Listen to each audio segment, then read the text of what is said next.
بریم داخل منزل، وضعیت حالا نگاه کنید شما. یه خورده وسایل به هم ریخته است. این قسمتی که حالا آقای مرجیو افتاده بوده،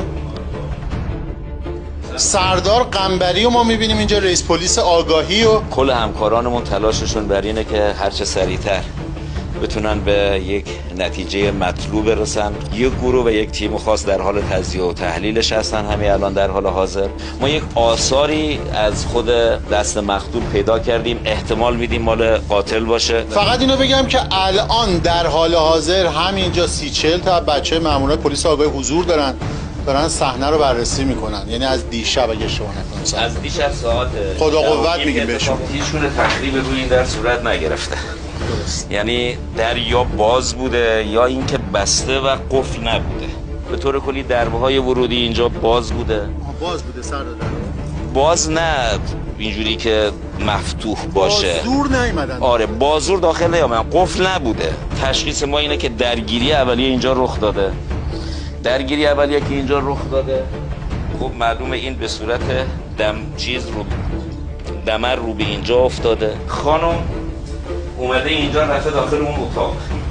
یعنی حالت فرار که در رو بسته، آثار این گونه نشون میده. خانم داخل اومده در رو بسته و اینجا حائل در شده.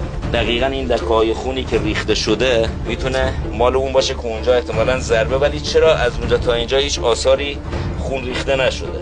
این میتونه مال بعد باشه. و نهایتاً جنازه اینجا افتاده.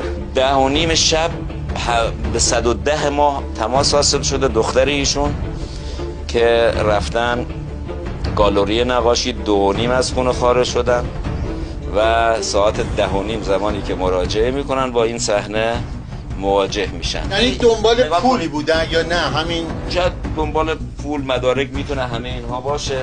دنبال پول احتمالا بودن معلومه، ولی اینکه چیزی بردن یا نبردن تا حالا آماری به ما ندادن. ما گفتیم که اعلام بکنن. طلایی برده نشده، ببینید پولی برده نه چون دختر خانم با شما صحبت کرده. دختر خانمش فعلا چیزی اعلام نکرده.